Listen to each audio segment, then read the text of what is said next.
Máxima tensión en el Consejo de Política Fiscal y Financiera que acaba de comenzar. María Jesús Montero ha citado a los consejeros de Hacienda de las comunidades autónomas para presentar la senda de la estabilidad como paso previo a los presupuestos generales del Estado. Un tema de calado menor para la mayoría de las comunidades gobernadas por el Partido Popular porque quieren que se debata la financiación autonómica como primer punto. Castilla y León, por ejemplo, pedirá que el Gobierno muestre su claro compromiso a renunciar al cupo separatista, aunque podría plantearse como una nueva etapa para renovar el sistema financiero. Lo cierto es que la mayoría de los asistentes ven la reunión de hoy como un paripé o simplemente irrelevante. La última vez que se convocó este consejo acabó con todos los gobiernos del Partido Popular levantándose en bloque sin negociar nada debido a la aprobación de la condonación de la deuda autonómica. Toda una trampa a favor de los separatistas. Y si los aires ya estaban revueltos tras esa última cita, en las últimas horas la tensión ha ido a más. Los 14 consejeros de Hacienda del Partido Popular acusan directamente a María Jesús Montero de mentir y falsificar la votación de esa última cita. La ministra de Hacienda cree que al irse los consejeros se abstuvieron en la votación de la quita de la deuda, mientras que los populares defienden que al irse no hubo votación. Primer escollo de una reunión convocada rápida y corriendo como antesala para presentar el techo de gasto mañana mismo. Rápido y corriendo porque estos trámites llegan prácticamente 5 meses tarde, con la única intención de que Pedro Sánchez vuelva a protagonizar una farsa por presentar unos presupuestos para los que no tiene ni apoyos y vienen fuera de tiempo. Un nuevo capítulo de un gobierno que vuelve a tensar la cuerda, intentando aparentar y ocultar una realidad que en estos momentos se debate en un Consejo de Política Fiscal y Financiera, con unos consejeros de Hacienda enfrentándose a una ministra que se presenta de nuevo con unos cuentos chinos que pocos ya se creen.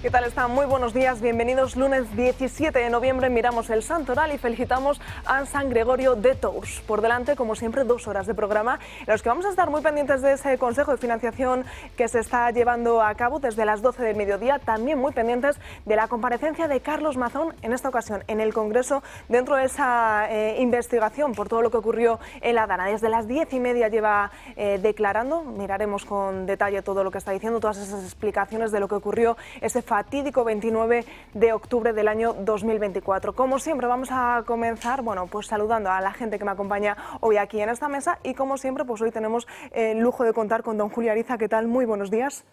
Buenos días.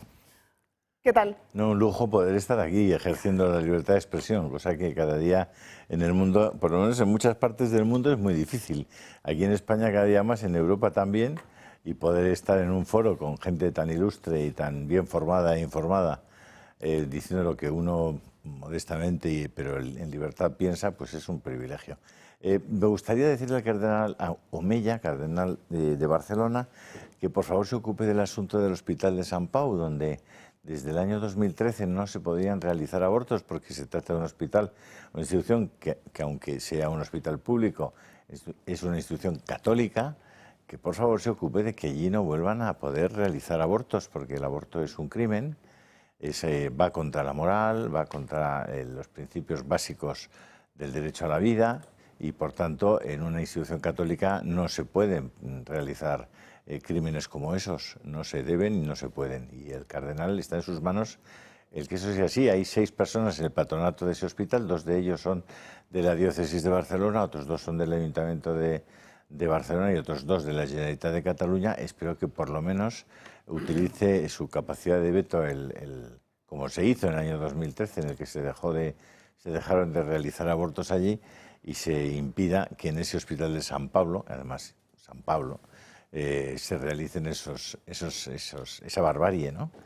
Y si no lo hace, pues cargará en su conciencia, en la conciencia del cardenal, y los católicos deben saber que su cardenal no está cumpliendo con su deber. Y si no lo hace él, alguien en el Vaticano deberá exigirle al cardenal que impida que en un hospital católico se produzcan esos crímenes. Pues muy pendientes estaremos de toda esta trama. Haremos, bueno, ya sabes, ese equipo de investigación para intentar conocer cómo está la situación y para que, bueno, nos den explicaciones desde las partes competentes. Josep María Francàs, ¿qué tal? Muy buenos días. Bien, inicio de semana, pero yo voy con un tema más mundano, porque estamos de celebraciones, no sé, dentro de poco se cumplen fechas y tal, y hay una que me ha parecido muy interesante hoy, que es, hoy se cumplen 2 años y un día. 2 años de un día de Pedro Sánchez de la última legislatura. Y claro, a mí me suena condena eso de 2 años y un día. Y creo que es una condena real que tenemos, pero que es prorrogable, o sea que no nos han condenado a 2 años y un día, sino que va a ser más largo. Pero me ha entrado la curiosidad y he dicho, a ver, ¿hay algún tipo de fechoría que puedas hacer que te caigan 2 años y un día? Y no hay ninguna fechoría que lleve como pena asociada 2 años y un día, no existe. Lo que sí existe son sentencias condenatorias de 2 años y un día. Y tienen que ver con 2 tipos de fechorías. ¿Qué son? Es muy interesante, ¿eh? Las 2 fechorías son prevaricación con fraude. O sea, hay sentencias en España de prevaricación con fraude que, que han sido condenados a 2 años y un día. O hurto con multirreincidencia. ¿No suenan las 2 bastante? Son interesantes, ¿no? Entonces he investigado un poco más y digo, ¿y por qué puñete al día? Porque si no, no hubiera podido explicar yo estoy. Tenía que haber sido ayer y ayer no había programa. Y entonces me he enterado, que no lo sabía, que lo del día está puesto porque ya sabéis que con 2 años te puedes liberar de la cárcel, pero con el día te cae el paquete. Entonces, 2 años y un día quiere decir que te va a caer a la cárcel seguro. Hay otras cosas y además no puedes tener permisos inmediatos, hay más cosas, pero es muy interesante eso y no sé si he tenido una premonición esta mañana o simplemente un aviso a navegantes, pero me ha parecido muy interesante comentar los 2 años y un día de Pedro Sánchez. Pues muy interesante, Francàs. También en la mesa nos acompañan Marcos de Quinto. Muy buenos días. Muy buenos días. Hablando de cardenales, porque estaba antes hablando don Julio de cardenales, simplemente recordar que el pasado domingo, ayer, el cardenal Rocco Valera ofició una misa en el cementerio de los mártires de Paracuellos y que fue muy emotiva y que se cumplen 89 años de la matanza de Paracuellos.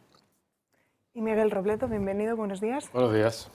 Y vamos a comenzar hablando precisamente del tiempo, porque la borrasca Claudia comienza a abandonar la península, comienza a abandonar España, pero lo cierto es que ha dejado importantes inundaciones prácticamente en todas las partes de España. Una de las zonas más afectadas, ahí lo están viendo, en Córdoba. Lo que están viendo en sus pantallas es la Catedral de Córdoba, que no daba más, pero así descargaba, gracias a su histórico sistema de canales y góndolas. Impresionantes las imágenes de cómo caía la lluvia y cómo de nuevo, bueno, pues ese sistema salvaba todo lo que era la catedral. También impresionante las imágenes en plena ciudad, como los coches tenían importantes dificultades para conducir, y es que en toda la provincia también se cortó el tráfico en varias zonas. Y más imágenes que nos dejan impresionantes son las que van a ver a continuación, de cómo, bueno, pues una de las gasolineras estaba prácticamente hasta arriba también de agua, dificultando, bueno, hacía prácticamente imposible que los vecinos pudiesen utilizarlo. Unos vecinos que tuvieron que achicar agua desde la misma tarde porque era prácticamente imposible que no entrase el agua en sus viviendas. Y de imágenes impresionantes como las que estamos viendo en Córdoba, derivadas de la lluvia, nos vamos hasta el Valle de los Caídos, porque son unas imágenes para reflexionar. Ayer en el Valle de los Caídos, en plena polémica por el proyecto que el gobierno quiere llevar a cabo allí, cientos de católicos rezaban el rosario tras la Eucaristía ofrecida del mediodía. Una imagen, como decimos, para reflexionar. Y vamos con otra imagen más, porque esto tiene que ver con una denuncia que nos llega desde Teruel, ya que es la única provincia sin ningún cuartel de la Guardia Civil abierto por las noches. El diputado en las Cortes de Aragón y alcalde de Utrillas por Aragón, Teruel existe, Joaquín Moreno, ha denunciado la situación crítica por la falta de agentes de la Guardia Civil en la provincia de Teruel y ha exigido el aumento de las plantillas y que cubran las vacantes de forma inmediata. Esta es la situación que recalcan que Teruel es la única provincia de toda España que por la noche no tiene un cuartel de la Guardia Civil abierto para cualquier urgencia, para cualquier causa que necesiten, que precisen a la Guardia Civil. Sin duda, una situación alarmante, Marcos, y que, bueno, es normal que denuncie denuncien esa falta de cuarteles abiertos por la noche. Sí, la verdad que bueno, no es tan preocupante dentro de lo que es la capital, es decir, donde hay Policía Nacional y donde hay fuerzas y cuerpos de seguridad del Estado, pero sí hay que tener en cuenta que Teruel es una provincia con un montón de pueblos y que ahí es donde la Guardia Civil realmente tiene que asegurar la seguridad. En el caso concreto también, por ejemplo, de Aliaga, que es una población importante, solamente hay 2 guardias civiles. Y bueno, lo que están diciendo es que se cubran las vacantes, es decir, ya no solamente la ampliación de plantilla, pero es que parece que no se han cubierto en Utrillas, creo concretamente, tienen 4 agentes cuando oficialmente deberían de tener 12. Entonces son esas vacantes las que hay que cubrir. Y contrasta esto, que estando tan cerca de Cataluña, y en Cataluña quieren expulsar a la Guardia Civil, pues oye, por lo menos en Teruel, en Aragón, que es comunidad autónoma vecina, pues oye, algo podrían hacer, porque ahí realmente de verdad que da gusto cuando la gente y las poblaciones están solicitando esa seguridad y solicitando a la Guardia Civil en vez de tratar de expulsarla. Lo de que quieren expulsar de Cataluña a la Guardia Civil, te referirás a la historia, porque creo que no quedan, ¿no? Bueno, quedan en los aeropuertos, quedan en el puerto, pero hay una cosa curiosa en el caso de Cataluña, donde parece que los Mossos en el lago de Bañolas les estaban entrenando con determinadas lanchas y tal, con la perspectiva de poder sustituir a la Guardia Civil en los puertos. O sea, esto ya sería el colmo. Pero bueno, como les van a dar las fronteras y les van a dar primero un cuponazo, fueron que los luego hablaremos normales, de esto, después fueron los de carretera. O sea que debe quedar residuos y policía quedan residuos. Pues a ver qué está haciendo Marlaska con la Guardia Civil, porque si se los ha quitado del grupo Consur y los ha quitado de tal, es que están desapareciendo. A ver si esto es denunciable, porque ¿dónde están? No creo que le tenga mucho cariño al cuerpo. Sí, sí. Marlaska. No al suyo, ¿eh? Me refiero al cuerpo de la Guardia Civil, no al suyo. Vamos a hablar de otro familiar de Pedro Sánchez, en este caso de su abuelo, porque hoy conocíamos que el abuelo de Pedro Sánchez desertó al Ejército de la República, se pasó al de Franco y fue condecorado. Así lo desvela OK Diario, que el pasado familiar más oculto del presidente socialista del gobierno, un soldado de las 2 Españas enfrentadas en la Guardia Civil, cuya figura supone ya uno de los grandes secretos guardados por el presidente del gobierno y el de toda su familia. Este abuelo de Sánchez fue denunciado por deserción del Ejército de la República, se pasó al de Franco como legionario y llegó a ser, ojo, condecorado por su arrojo en el bando nacional. Julio, la verdad que toda la familia de Pedro Sánchez tiene secretos que vamos conociendo y a cuál... Bueno, como cualquier familia. Yo tampoco pero sobre todo cambios de chaqueta, ¿no? Había de todo, ¿no? Recuerdo que Pedro Sánchez, la madre de Pedro Sánchez, vino a Madrid para abortar, enviada por su padre con dinero para que fuera a Londres y ella decidió no abortar, se quedó en Madrid limpiando viviendas y trabajando, modesta y humildemente, y decidió tener a su hijo, que hoy se llama Pedro. O sea que también, bueno, pues son historias bonitas en ese caso, ¿no? La de una mujer que decidió preservar la vida de su hijo, ¿no? La mujer, la madre de Pedro Sánchez. Eso tampoco se cuenta especialmente. De hecho, Pedro Sánchez, la primera vez que se vota el tema de la ley del aborto, un tema sobre el aborto en las Cortes, él se equivoca y vota contra el aborto. La primera vez. Dijo que se había equivocado, pero supongo que su madre tendría algo que ver, ¿no?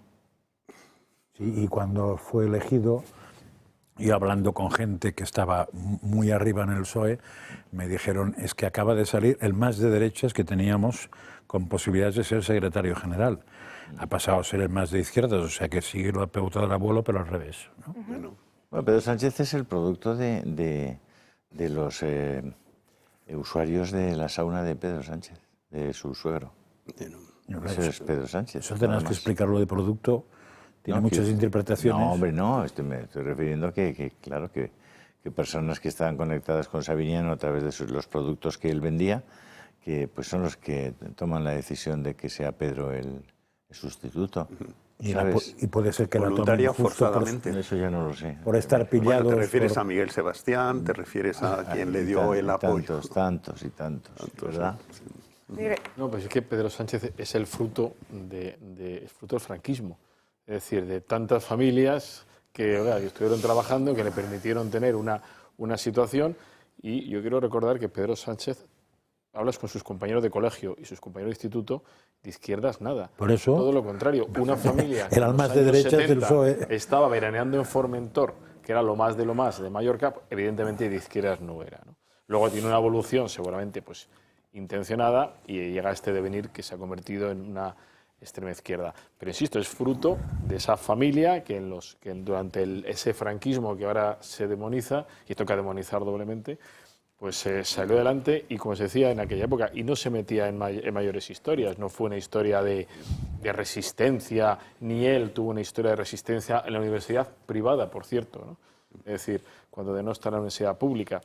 O sea, todo su ¿Y en Caja trayectoria... Madrid no fue resistente? Bueno, en Caja Madrid tragaba... Caja Madrid se resistió a todo, como si ¿no? fuera loco. Pero bueno, al final estas imposturas, estas colocaciones hace que cuando te pones a rascar, pues dices, pues bueno, pues una familia más de aquella época que estaba en lo que estaba y ya está. Pues Ahora, es todo un gran engaño, una gran farsa. Pero era la resistencia. Para conquistar el poder y conservarlo, pisando las cabezas de los pobres desgraciados. y si lo hubiera podido hacer en el Partido Popular, hubiera estado en el Partido Popular, en la Alianza Popular, en Fuerza Nueva o en las Jóvenes, macho, ¿cierto? Donde hubiera podido canalizar su trayectoria política, Se política. han dado casos de eso, ¿eh? Hombre. Pero es que yo recuerdo, ¿os acordáis de Bueno, Alberto? la gran venta que yo creo que él hace de sí mismo es al globalismo.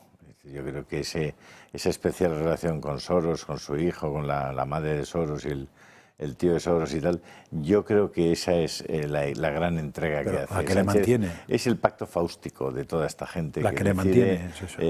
entregarse al diablo a cambio de la inmortalidad política, ¿no? O sea, ese es un pacto fáustico. Pero el pacto fáustico acaba, leer a Goethe, acaban mal, acaban muy mal. Es que Pero ninguno acaba bien. cuando habla con ellos ya es presidente, ¿no? Cuando conecta con ellos es que le presidente. visitan, ¿no? Sí. ¿O no? ¿O sabemos? ¿Tú crees que le visitan sin conocerle antes? ¿De verdad? Antes. ¿Sí? Es que no, pero eso no ha salido. hay que una hubiera, aproximación que previa, hubiera obvia. conocimientos previos. Sí, bueno, ¿Por qué no estuvo? Hay muchas cosas que no han salido, ¿no? Ya, pero podían es haber que salido. en el Peugeot aquel se hablaba de muchas cosas. Ya lo sé, ya. Un coche da para mucho, ¿eh? Y tantos días.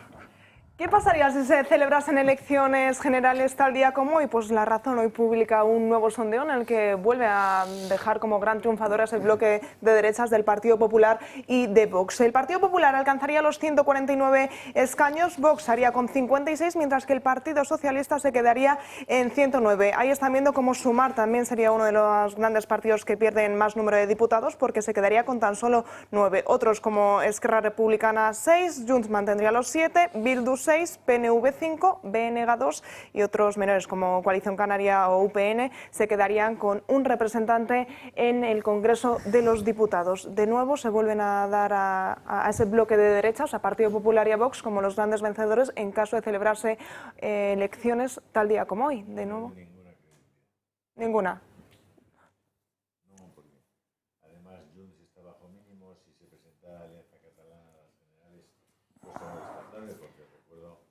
No se te está escuchando, Julio, así que por aquí, Francas, hacemos un primer análisis de esta... Julio decía que no le da ninguna credibilidad. Yo le doy la misma que le doy a las encuestas, que es siempre la misma, que es anecdótica, o sea, me da igual. Pero, hombre, si te da pie a sacar alguna cosita es interesante. Y yo creo que esta encuesta es para mandársela a Yolanda Díaz. Es un regalito de lunes muy bueno, porque solamente se carga, si eso es verdad, se carga de 31 a 9, que es un récord que no todo el mundo tiene. No nos engañemos, ¿eh? Eso es casi es Guinness esto. Entonces yo creo que es muy importante, porque eso le tiene que preocupar mucho. Bueno, más que a Sánchez, yo creo que habrá que enviárselo... Sánchez no, Yolanda Díaz. A Yolanda Díaz, a Ione sí. Belarra, cuando habla de reventar a esa media España que está reflejada ahí, ¿no? Sí, pero eso no sé cómo sale ahí. Pero, bueno, pero en diputados es más de la mitad de España a la que hay que reventar. La mayoría social. pero, se ha Franca, cambiado la mayoría social. Hay una esperanza, que es que Yolanda Díaz pase al PSOE, por lo cual las cifras del PSOE pueden ser aún inferiores a estas que salen. Si lo hace con tiempo, sí. Si lo hace si con lo hace el tiempo día y antes, hace no. campaña, Pero pues si lo hace yo con creo tiempo, sí. Estaría bien eso. Suelen apurar, ¿eh? En estos casos se suele apurar al último momento para saltar al barco, ¿eh? Las ratas son las últimas que saltar al barco y que Pero eso no es huir de un barco, eso es saltar a otro. No, él deja la chalupa y va al barco. No, y todos los casos que ha habido... ¿Hemos hablado antes de alguien que se cambiaba de bando? No. Decía Julio que tampoco le da mucha credibilidad a esta encuesta porque Junts mantendría esos 7 diputados. Viendo cómo está la situación, parece también sería un milagro, poco pero inviable. Un milagro No, los milagros existen. Por eso que siempre cabe Y la un opción. milagro es creer en las encuestas. Eso es Y el milagro existe No, porque... milagro es que se cumplan las encuestas. Con Junts, claro que existe, porque imagínate los años que han pasado y todavía no se ha celebrado el juicio con los Puyol. O sea, Y hasta que vamos no se va a celebrar, Esta gente tiene... porque el patriarca está futut. Casualmente. Están los Julio, que ahora sí que están- te podemos Antes de escuchar. comparecer. No, yo decía que las encuestas son encuestas, no hay elecciones y por tanto ahí marcan algunas tendencias. No les prestaría más atención que la tendencia que sí es clara de que PP y Vox juntos tienen una de las mayorías más amplias que se ha conocido en las encuestas nunca. Sí, en esta concretamente suman 206 escaños, pero es que Rajoy, que sacó una mayoría absoluta holgadísima, tuvo 183 escaños. Por tanto, yo siempre digo lo mismo, felicito a Abascal y a Feijóo que lo están haciendo muy bien, porque entre los dos y están peleándose, eso está estupendo, y estos que todo el día están diciendo no, hombre, llevaros bien, os peleéis, pero si están en 206, si os creéis las encuestas, dirán 206 entre los dos, es que lo están haciendo muy bien, muy requete bien, PP y Vox. Lo que no puedes es decir una cosa y creer la contraria. O sea, es como aquel, ¿no? Que dice, yo es que este tío habla, piensa igual que yo, pero cada vez que habla me convence de lo contrario. Pues a mí me pasa un poco eso. Es decir, ya está bien. Es decir, si lo están haciendo mal, ¿no sumarían 200 escaños PP y Vox? ¿Qué queréis que hagan? ¿Que cambien la estrategia para qué? ¿Para que suban a 300 o para que bajen a 150? ¿Cuál es la idea? ¿Os queréis las encuestas, la tendencia, que suman 200 escaños? Entonces lo están haciendo cojonudo. Sí, lo que pasa es que ¿No? los ¿O no? 200 no son fijos desde el principio, hay uno que sube y otro que baja, y a Sí, veces... pero esa es otra cuestión. Sí, pero forma parte del análisis. Y hay otra cosa que es muy interesante, a veces tú haces las cosas no bien o mal, pero hay quien las hace peor. Sí. Es que están pensando... Solo digo eso. Yo creo que están Podría pensando ser que en el alguien día las después. hiciera ¿Cuál es el peor. resultado hoy? Tal como están las cosas... Que el que las hace peor y está en 146. ¿Tú aspiras a que el PSOE lo haga mejor? No, ¿verdad? No, Vale, por tanto, si lo siguen haciendo igual PP y Vox, tendrán la mayoría absoluta más dilatada e importante que han tenido nunca. Entonces, ¿qué hacemos? ¿Que cambien la estrategia o que la mantengan? Yo tengo claro lo que quería, Vale, pues ya está. que no es que la mantengan. Pero yo creo que el problema está en el día después. Y yo creo que el problema está eso en es que... otra cosa. Exacto. Claro. Que el PP lo que está Pero según lo que digas diciendo, antes, hay lo el está día diciendo después. es que como siga así esto, pues no van a poder seguir con las políticas socialistas que probablemente es a lo que aspiran, sino que van a tener que cambiarlas y van a tener a lo mejor que cambiarlas en Europa. Y eso es un poco lo que les preocupa. Y lógicamente lo que quisieran es No que hacerlo. Vox le regalara la investidura o le regalara los votos, lo cual Vox, por supuesto, no está dispuesto a hacer porque dice, oye, yo tengo que respetar a mis votantes. Entonces el problema es eso, es que lo que espera el PP es, oye, ganar y poder seguir con el Pacto Verde. Pero lógicamente, ante una situación de ese tipo, Vox le va a decir, quítate el Pacto Verde, cambiemos la política de inmigración, lo que Pero está Marcos, haciendo... ¿no crees que esa partida no se juega aquí, sino que se va a jugar en Bruselas? Efectivamente. Lo digo porque por la experiencia alemana. No sé Efectivamente. si en Bruselas sí. o en otra ciudad. No, en Bruselas, porque yo creo que en Waterloo o en Suiza tampoco. En otra ciudad, Pero- en Madrid no. Sí, pero si En hay, Bruselas, no si te hay lo una creo. situación. El PP tiene en Europa una fuerza muy importante porque es el segundo partido popular dentro del Partido Popular Europeo. O sea, no Y no son te los extraña que son realmente no tiene Liechtenstein, ninguna. O sea, que son en estos Pero momentos no te el segundo. extraña que siendo la Y el segunda, PSOE, que tendría mucha, realmente no tiene ninguna. No, A mí es lo que me extraña, justo claro, eso. pero Que siendo la segunda tendría que tener mucha Sí, fuerza pero en fíjate- el PP europeo y no pinta nada. Pero fíjate, sin embargo, cómo Vox, que en términos relativos es posiblemente dentro de Patriots un partido con una representación pequeña dentro de lo que es España, Es el que y pinta sin más. embargo tiene influencia dentro del grupo de Patriots en Europa. Y sin embargo, paradójicamente, el PP español, que es el segundo dentro de la fuerza del PP europeo, parece que no tiene mucha influencia. Y yo creo que deberían de utilizarla precisamente para hacer un cambio absoluto de Estrategia, la política de- europea, por supuesto. Sí, sí. Y de táctica también, Pero probablemente. eso tiene mucho que ver con la percepción que tienen los líderes del mundo mundial, ¿no? Es decir, de la política internacional. Fijaros que Rajoy igual que Zapatero, eran tipos apocados, es decir, con el complejo de no hablar idiomas, es decir, no eran capaces de entender lo que estaba pasando en el mundo, y yo creo que Feijóo tenemos exactamente lo mismo. Por eso el Partido Popular se produce esa paradoja, ¿no? Teniendo el segundo mayor peso, seguramente tiene la influencia en el grupo que puede tener Rumanía, es decir, ninguna. Pero ¿qué ocurre? Que tienes a un líder que no le hemos escuchado nunca una visión de absolutamente nada internacional, pero ni siquiera europea, ni se ha trabajado en todo este tiempo a los diferentes países. Ahí tiene a Montserrat y al Pons. Pero Montserrat y Pons, bueno, pues si con Montserrat y Pons vas a llegar muy lejos, Montserrat... ¿Es un lujo? Montserrat no está no en es la un calle. lujo. No es un lujo. La tengo en que estén viendo qué le está pasando a Starmer y qué le está pasando a la CDU en Alemania. Porque claro, todos estos partidos están en proceso de suicidio asistido por ellos mismos, claro. Sí. Pero el que está allí no lo ve. Es que están hundiéndose. Lo que le está pasando a Junts, lo que le está pasando al PNV, que ahora acaba de decirle a la Ertzaintza que dé por favor los datos de cuáles son los de quién comete los delitos sexuales en el País Vasco. Se lo lleva contando Vox hace 5 años, si no 10. Igual que a los catalanes, igual que al resto de España. Oiga, ¿qué está pasando esto? ¿Qué está racistas, xenófobos, yo qué sé qué, de todo tipo de insultos y descalificaciones. Si es la verdad, es el tsunami que les está pasando por encima.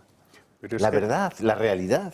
Es que la Unión Europea es un lobby, es un centro de intereses económicos entre iguales, y el tema es que hay una conjunción de intereses económicos entre gente del PP europeo y entre los socialistas europeos, y entre ellos, pues oye, con sus agencias de lobby y tal, pues tienen cogido el negocio de los fondos europeos y el negocio de las políticas europeas, y cambiar eso pues va a ser bastante complicado. Yo no creo que sea un tema de ideología. Cuando se junta Bolaños con González Pons y firman cosas y todo esto, yo no creo que sea un tema ideológico, es un tema de interés económico, y están muy confortables este pacto de socialistas y conservadores. Es que ahora que has citado a Bolaños y a González Pons, ¿os acordáis quién era el moderador? Sí. Un comisario que está ahora... Blanqueamiento que está capitales. ahora a punto de ser procesado. El que por le tocaba la blanqueamiento de lotería, capitales. que se juega 5.000 euros todos los meses a la Porque lotería. es que ya no son, ellos, como tú bien decías, no están ni en los intereses de sus países, están en sus intereses propios. Y luego ya vemos qué podemos hacer para el país, para en fin, que parezca y tal. Sí, pero es que eso lo pagamos entre todos, ¿eh? Claro, o sea, a mí lo que me cabrea de todo esto es que me está costando mucho dinero. Nos vamos y a no ir tengo. a la primera pausa publicitaria y la vuelta. Lo están viendo ahí en sus pantallas. Vamos a conectar en directo con el Congreso de los Diputados para seguir esa comparecencia de Carlos Mazón, que, como decíamos, está siendo interrogado dentro de esa comisión de investigación de la DANA. Muy duro ha sido Gabriel Rufián con él. Turno ahora de Sumar, pero como les decimos, después de la publicidad les contamos todo con detalle.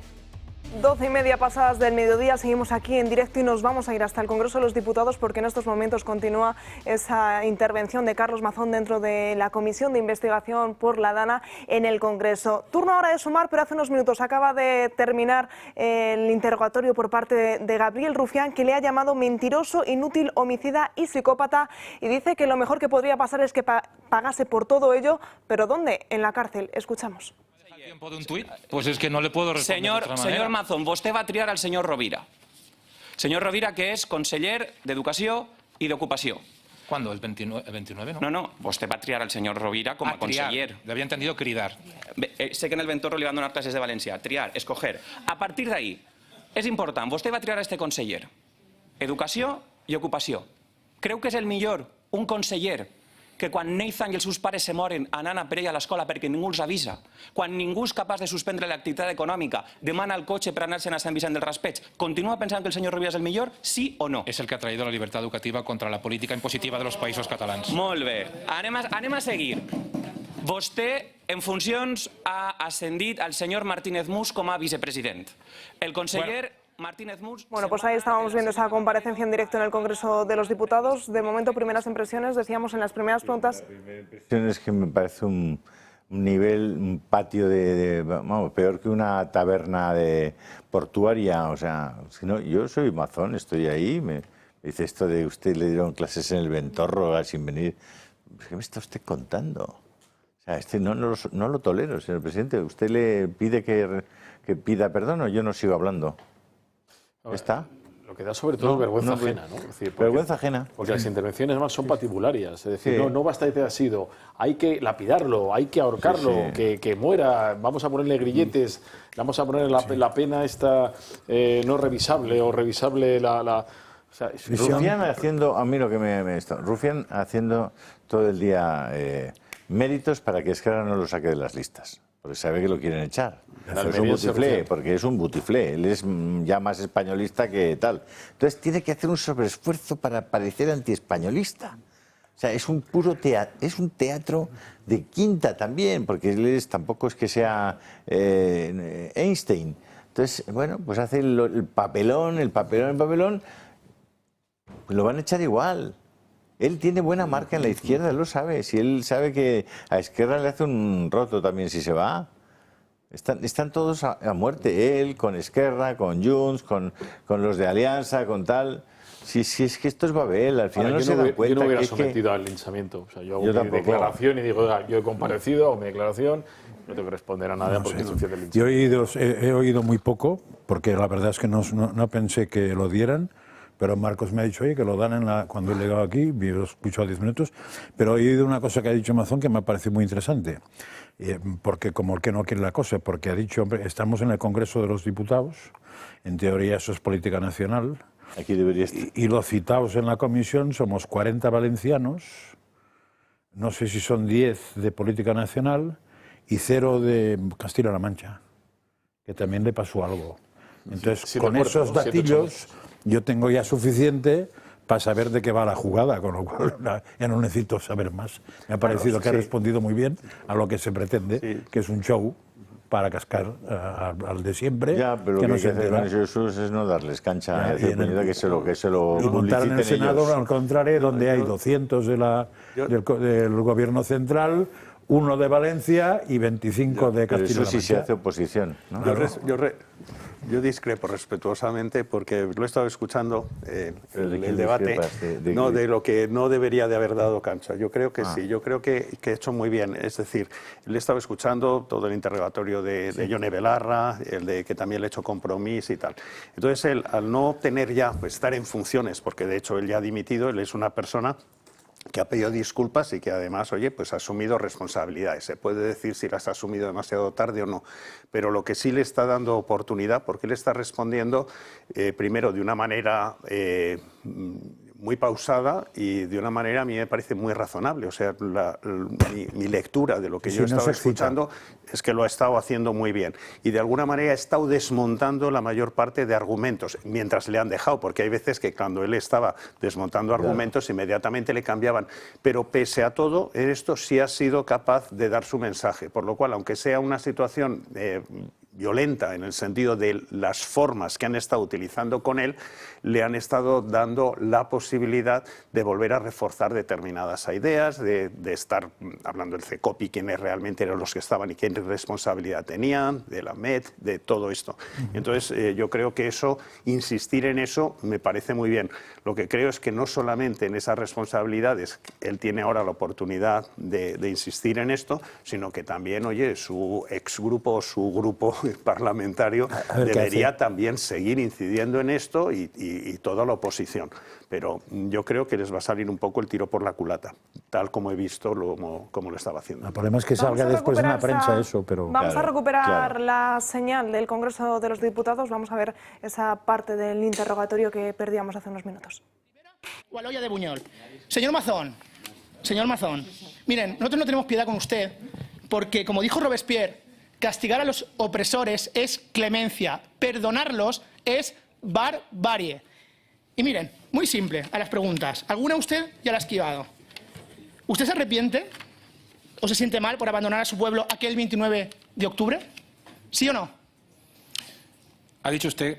¿Se siente mal? Ha dicho usted que yo he discriminado a unas víctimas o no. No, contésteme. ¿Se siente mal por haber abandonado a su pueblo el 29 de octubre, sí o no?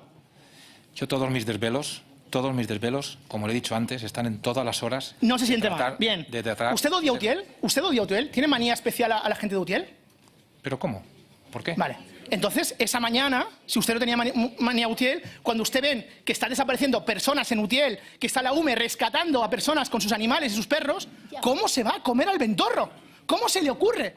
O odia a Utiel o usted está ajeno a la realidad. Su primera versión de que estaba incomunicado hasta tiene más humanidad y empatía que la que está dando usted hoy aquí. ¿No se da cuenta? ¿No se da cuenta? Cuando usted pidió la botella de vino, le voy a hacer otra pregunta. El testimonio de Vilaplana, a la cual yo no tengo ningún interés personal en preguntarle nada, la cuestión es a usted. El testimonio de Vilaplana y de Salomé Pradas en sede judicial, ¿usted lo considera válido, sí o no? Yo procuro no hablar sobre el proceso porque tengo todo el respeto al proceso. Bien, vamos a entender que usted lo considera válido. Pero si a las 3 de mediodía pide la primera botella de vino. Cuando usted pide la primera botella de vino y empieza a beber ese vino, ¿usted es ajeno a que está desapareciendo gente en Utiel? ¿Usted es ajeno a que no es ajeno? Porque nadie era ajeno a esa realidad. Le vuelvo a repetir que aquel día hubo muchísimas llamadas de gente que no localizaba gente. ¿Sabe por qué? Porque fallaron muchísimas líneas telefónicas. Bien, y usted vino. Vale, seguimos. Sigue la tarde. Sigue la tarde del 29 de octubre. Sigue la tarde del 29 de octubre. Responder. Usted se va. Sigue comiendo. Alguien que no localiza a alguien no es constancia de un desaparecido. Ahora cuando venga el Partido Popular... Estamos viendo ese interrogatorio en que, más bien que un interrogatorio, parece que los diputados, en este caso de Sumar, pretenden no dejar hablar a Carlos Mazón. O las preguntas son un poco absurdas, un poco obvias, como qué bebió, qué segunda botella de vino pidió. Miguel. ¿Pero qué comió él? Es que esto ¿Qué es un comió este capullo? detritus político absoluto. Sí, sí, Ver un señor gritando basura. que además cita a Robespierre. O sea, un modelo de asesino.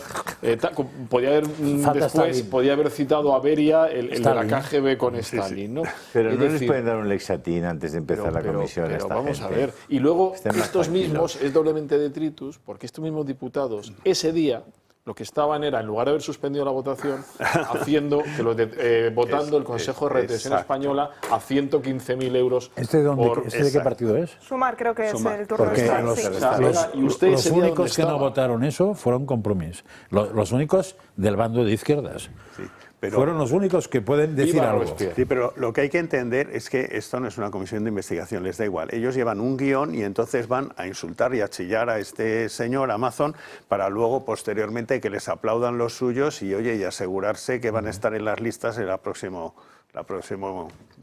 Nada más para apuntar Y sabiendo una que la cosita. prensa les va a sacar. Estábamos hablando de si decía verdad o no decía verdad, pero luego lo que hay que ver es cómo se refleja. No terminó la comisión, ya la prensa del movimiento, del otro A ver, ¿qué movimiento, están diciendo? A dice ver. 8 falsedades de Mazón en la comisión de la DAN en el Congreso. Y no ha terminado. Y eso es la portada de gran parte de la prensa del movimiento. Pues nosotros vamos a seguir hablando de esta comisión de investigación de Mazón en el Congreso de los Diputados, pero ahora vamos a dar paso a aquellas noticias que en su día fueron mucha noticia, que al Gobierno le venía bien hablar sobre ello, pero que sin embargo parece que han pasado por alto, que ahora ya no son tan noticias. Todas estas noticias nos las trae mi compañero Javier López Rey. ¿Qué tal? Muy buenos días. ¿Qué tal, Natalia? Muy buenas. Danos algunos de esos ejemplos. Así es, al fin y al cabo, el preseleccionar una noticia es un don. Hay gente que se le da muy bien, al Ejecutivo en este caso, pues bueno, busca este tipo de acciones y la verdad es que es curioso cómo hace un tiempo el asunto de Gaza,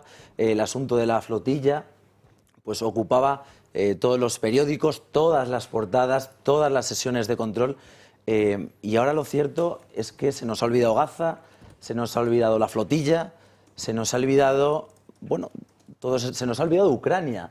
Ucrania, que era el conflicto, ¿no?, del siglo XXI, que por cierto, hoy ha habido una nueva noticia, que ha habido un ataque misil ruso con 3 muertos, pero todos estos temas que ocupaban portadas, que ocupaban periódicos, llama la atención porque ya nadie se acuerda, ¿no?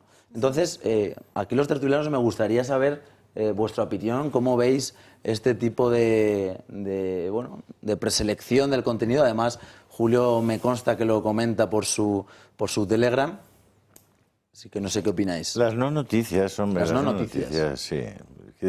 Esto va a toda velocidad. Entonces tienes que tener una memoria infinita.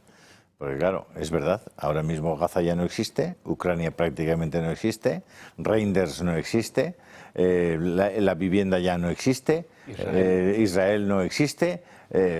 Si es que es todo tan fungible, tan fútil, tan, no sé. la insoportable En Gaza ha levedad habido del ser. inundaciones. Pero ¿sabes qué? Que se mantiene la derecha y la ultraderecha Eso y sí. Trump. Y el resto va entrando, va saliendo, tal, pero Sí. derecha, ultraderecha, Trump. Pum, Pero pum. cómo me divierte ver a Trump. Vamos, venga, vamos. Vamos, si he entendido quién es nuestro adversario, vamos a por él. Vamos a por él y vamos a cambiar de verdad esto. Y está, en 8 meses ha cambiado el país, le ha dado la vuelta. Cada día le odian más, claro, normal. Es tremendo. Ayer estuve en el Bernabéu, me invitaron a ver el espectáculo este de los Washington Commanders contra los Dolphins Miami, ¿no? Los Delfines de Miami. Y la verdad es que te quedas muy sorprendido porque la gente cree que eso es un deporte, el fútbol americano. Y no es un deporte, es un juego, que es diferente. Y lo que hacen en torno al juego es una performance, es un espectáculo como Walt Disney, vamos. Y es muy divertido ver que imaginaos un Madrid-Barça en el que estuvieran mezclados los aficionados del Madrid y los del Barça y entre una jugada y otra se pusieran a cantar entre ellos, a beber cerveza y a bailar, ¿no? Pues dirías, hombre, esto no... Pues allí es lo que ocurre, ¿no? Que al final prácticamente el resultado es lo de menos. El juego, cada jugada, el máximo que dura son 8, 10, 12 segundos, lo máximo. Y el resto pues es un gran show fantásticamente montado. Por cierto, el Bernabéu era un espectáculo increíble ayer. Nos comentaban compañeros que uno de los momentos más emotivos es el momento de los himnos. Sí, bueno, porque ahí le invitaron a los de la UME, que se hicieron raros, pero al principio Margarita parece que no quería enviarles. Estaban unos soldados americanos y estaban los de la UME y cada uno desplegaba una enorme bandera americana y española mientras sonaban efectivamente los acordes del himno. Y si veis a los americanos, la mayor parte de los que estaban allí eran norteamericanos. La mayor parte, digo, de 78.000 que había, 45.000 eran norteamericanos. Claro, la cosa del americano frente a su himno es... Y luego pues ya los españoles andábamos por allí, ¿no? Cuando tocaban el nuestro, ¿no? En fin, somos así, pero... Javier, vamos con más noticias que parece que ya han pasado por alto, que tienen mucho que ver con altos mandatarios de la Unión Europea, incluso con la propia Ursula von der Leyen y ese caso Pfizer que parece que se ha quedado en el olvido. Así es, en la vertiente, Natalia, de la Unión Europea hay dos noticias que os iba a plasmar. Una de ellas ya la ha nombrado brevemente Julio, el asunto del comisario de Justicia de la Unión Europea, que fue imputado hace un par de semanas por blanqueo de capital. Resulta que se le investiga por depositar grandes cantidades de efectivo de apuestas de lotería, ¿no? Y llega hasta 1 millón de euros. Y bueno, es un asunto del que se habla poco también acerca, como tú bien decías, las relaciones, ¿no?, entre Ursula von der Leyen y el CEO de Pfizer, ¿no?, que se ha conocido ahora, pues que el Tribunal de la Unión Europea ha dictaminado esas negociaciones que tenían acerca de las vacunas de la COVID-19, ¿no?, como una mala administración.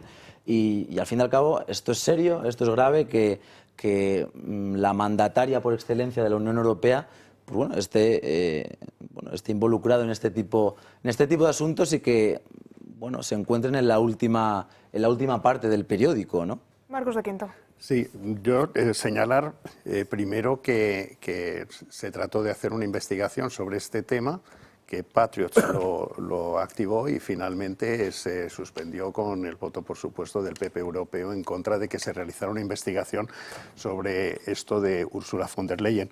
Pero lo que es más grave es recientemente la propuesta de Ursula von der Leyen para crear una especie de departamento de inteligencia propio, reportándole a ella en la Unión Europea, que coordinaría con otros departamentos de inteligencia de los países. Luego, cabe la sospecha de decir, bueno, es que esta señora no solamente tiene muchos asuntos opacos, sino que además quiere de alguna manera poder controlar la información sobre ese tipo de asuntos. Entonces, esto sí que sería gravísimo, porque es como perder el control, o sea, tener una autócrata a imagen y semejanza de Sánchez, pero en la Unión Europea.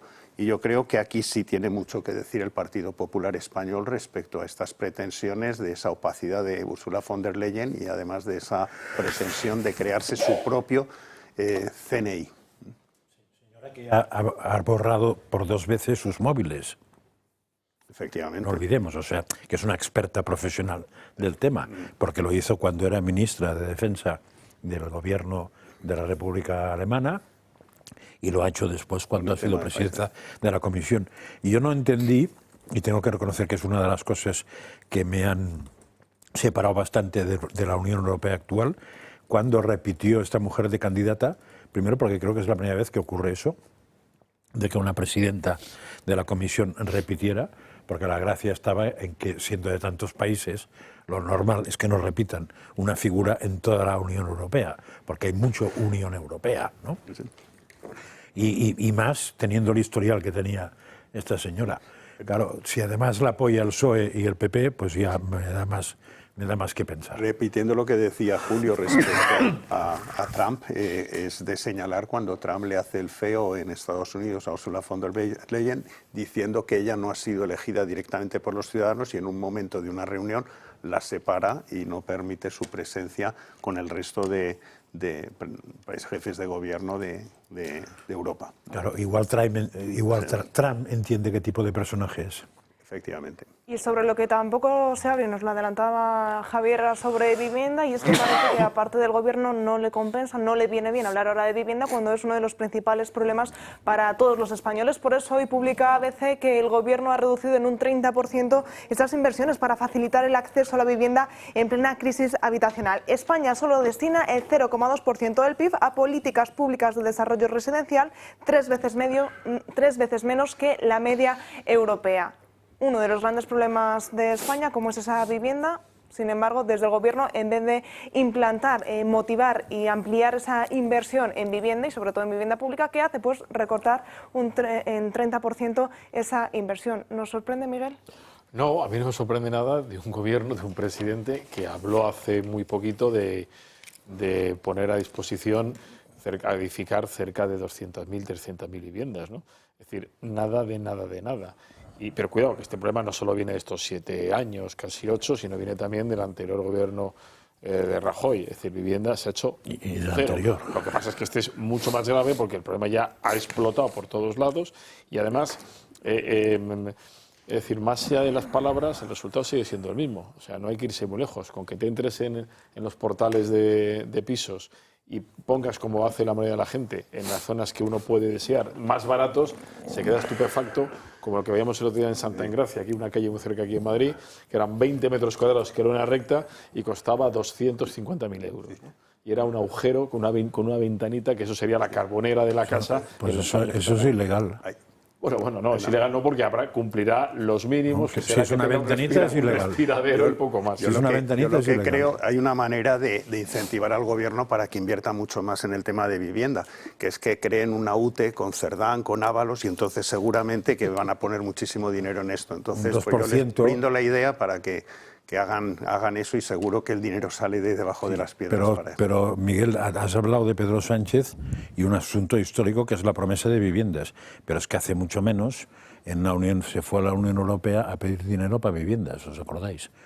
Y además declaró la prioridad del tema, no estoy hablando de hace un mes, estoy hablando de menos de un mes, de la prioridad del Gobierno de España en gasto en vivienda y que necesitaba dinero europeo y acaba de rebajar de eso. Mientras pues es una más que nos vamos a tragar con patatas fritas. Mientras lo mejor, la propuesta que el otro día planteaba Feijóo es bajar el IVA a la vivienda a los jóvenes sí. De 21 al 4%. Que los que no somos jóvenes tengamos que vivir debajo de un puente. Esto no es un problema de bajar, ni dar paguitas, ni dar subvenciones. Es que esto es mucho más complicado y sobre todo, ¿dónde está el joven? ¿Qué pasa? La persona de 42 años que necesita una vivienda, ese no tiene ninguna idea. Ese que se busque la vida. Y una cosa, y en vez de dedicarlo a comprar carros de combate, bueno, no sé, igual también se puede enviar a la gente a vivir en un carro de combate, aunque debe ser incómodo, pero no podríamos dedicar menos dinero a carros de combate, entre otras cosas porque no estoy seguro de que queramos que haya españoles que vayan a la guerra.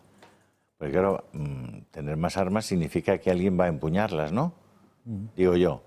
Y luego cuando hay una guerra, no queremos enviar un solo soldado a la guerra, porque no queremos que vuelva el ataúd, ¿no?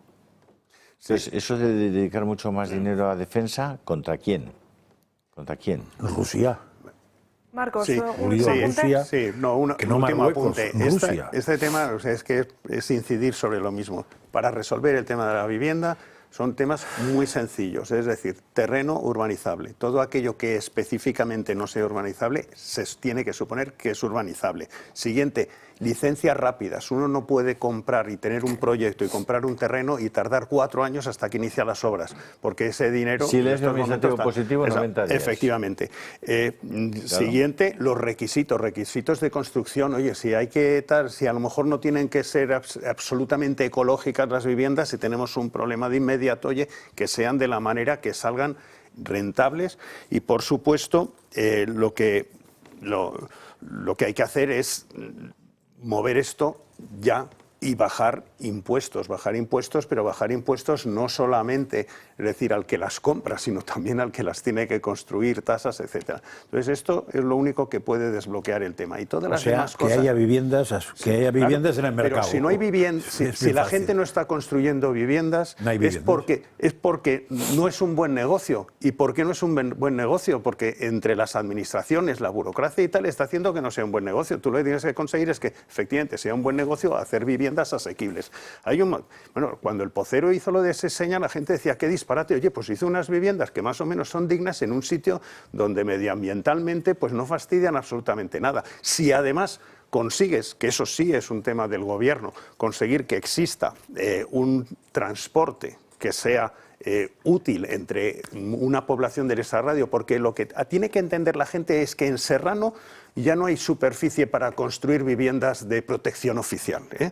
Eso ya hay que darlo por olvidado. La única cuestión es dónde se pueden construir y cómo podemos conseguir comunicaciones con las ciudades de una manera que no sea estarse 3 horas o 2 horas en el camino. Rápidamente, Miguel, que nos es tenemos que ir a decir, que hay publicidad. que añadir a todo lo que hemos hablado la planificación territorial. Precisamente para esos lugares a los que hay que hacer una planificación de infraestructuras que nos convendrá desarrollar.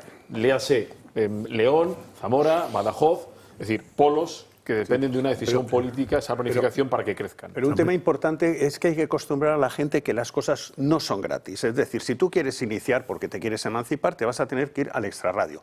Te van a dar una ayuda y posteriormente, cuando te vayan bien las cosas, oye, tú devolverás esa ayuda. En Estados Unidos, si uno quiere ir a una universidad, pide una ayuda, le dan una ayuda y posteriormente, cuando uno ya está trabajando, oye, pues sigue pagando aquello que recibió para poder entrar en una universidad. Es decir, el todo gratis, no. Las cosas son así y uno, si quiere una vivienda, pues va a tener, si no tiene en estos momentos medios, irse a unas viviendas protegidas. Eso sí, que hay una buena comunicación con la ciudad, pero no es decir, no es que yo tengo derecho a tener una gratis por la cara y encima que esté en el centro de Madrid y que encima está en no sé qué. La gente, eso es lo que empiezan a creer. Y esos son los males que hay en este país. O sea, nadie le dice, oye, tengo derecho a tener un coche y el Estado me tiene que regalar un coche. Oiga, que no. Francas, 10 segundos. Sumarle la desgravación por hipoteca y la segunda cosa, que es que los políticos, sean de municipales o de donde sea, no quieran llevarse un porcentaje por recalificar terrenos. Pues con esta última idea de Francas nos vamos a ir a publicidad y a la vuelta vamos a hablar del Hospital de Toledo, porque no sé si recuerdan que hace unas semanas teníamos aquí a una trabajadora que denunciaba esa intoxicación que llevaban sufriendo durante hace un año. Pues bien, este tema ya ha pasado a la justicia y nos va a volver a hablar y contar esa última hora. Será justo después de la pausa publicitaria. 1 de la tarde, seguimos aquí en directo en Dando Caña y vamos a hablar de esas intoxicaciones que están sufriendo trabajadores del Hospital de Toledo. Hace unas semanas se lo contábamos, pues bien, parece que está teniendo más recorrido, no se ponen trabas, no se ponen remedio a esa problemática y la justicia va a entrar de lleno. Para hablarnos de este asunto, para explicarnos en qué punto se encuentra, estamos con Rosa María Salort, que es trabajadora, que es una de las afectadas de ese Hospital de Toledo. ¿Qué tal? Muy buenas tardes. Hola, buenas tardes. Por contextualizar rápidamente a los telespectadores, decíamos, llevan prácticamente un año sufriendo intoxicaciones, sí, todos aquellos trabajadores de los laboratorios del hospital. Sí, efectivamente. Yo soy delegada del CSIF, aparte soy trabajadora en activo del Servicio de Anatomía Patológica y soy afectada. Efectivamente, el CSIF ha acudido a la audiencia provincial, se ha admitido a trámite la denuncia interpuesta por el CSIF por un posible delito contra los derechos de los trabajadores en materia de salud laboral.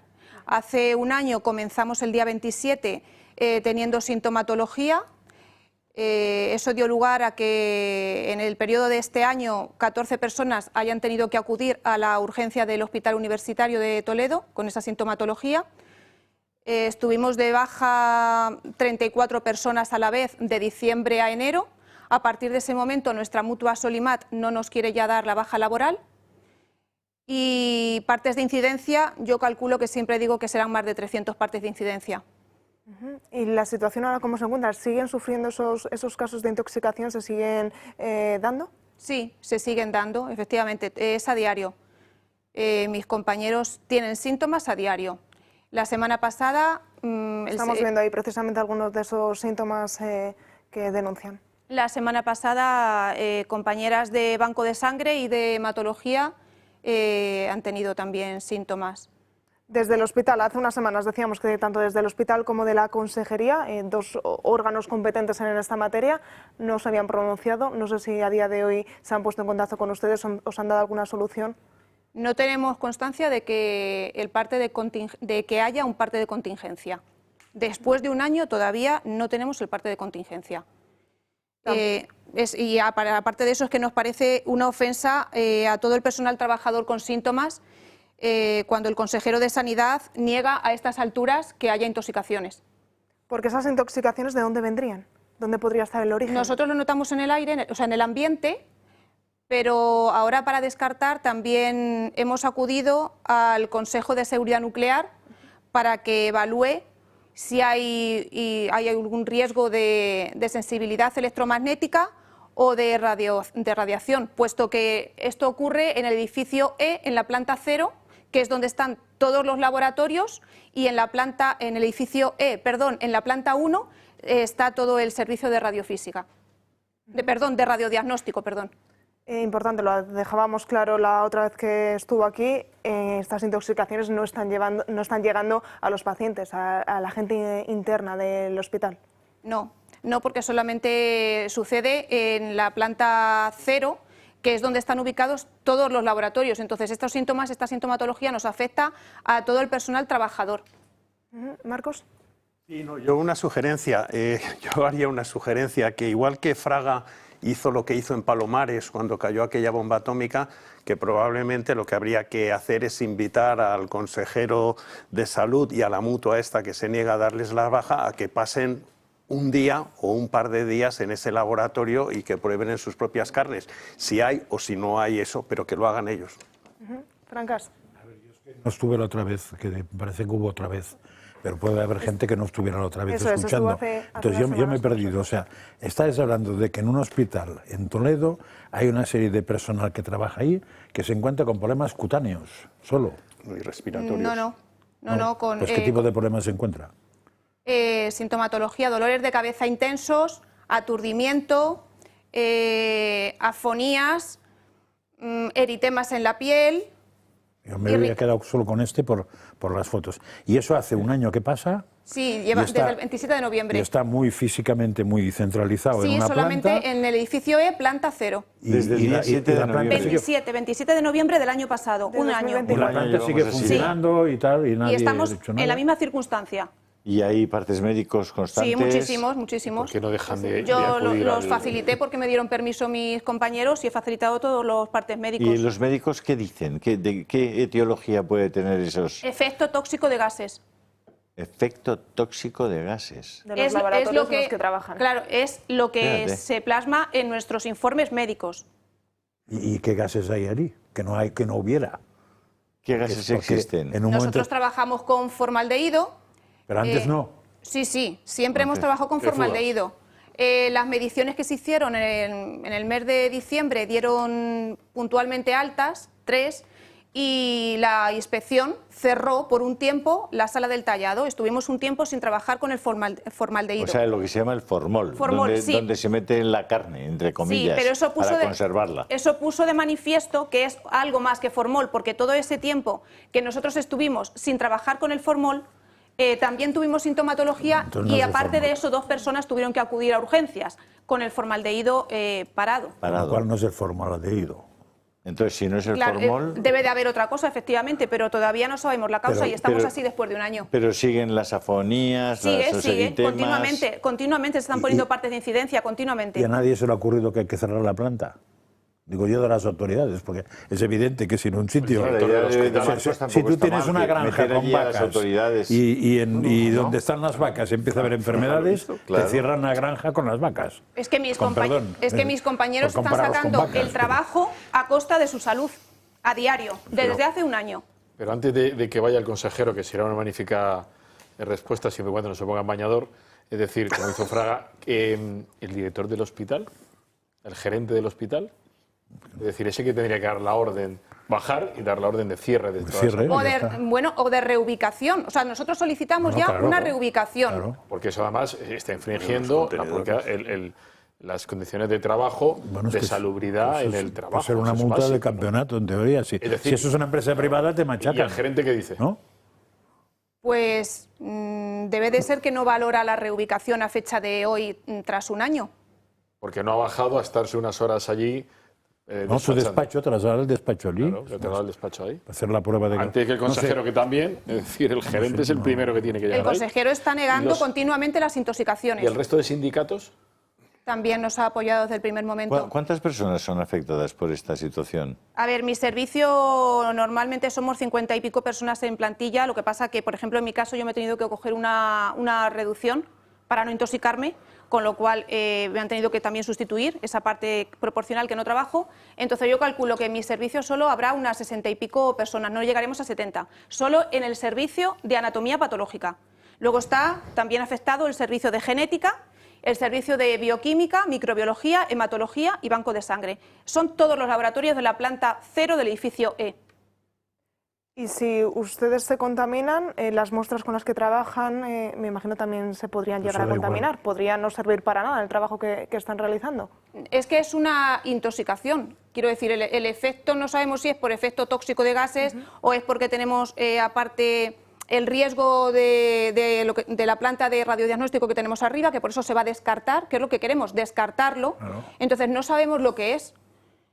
Lo que sabemos es que el trabajo está saliendo a costa de la salud de los compañeros que están allí todos los días y que incluso es que a veces no hacen los descansos del EPI que se ha implementado obligatorio para que el trabajo salga y para que los pacientes se vean lo menos afectados posible. Pero claro, todo esto repercute en la salud de todos los trabajadores profesionales. Claro, ahí es donde envían las muestras para ver si uno tiene un cáncer o no tiene un cáncer. Sí. O los análisis de sangre.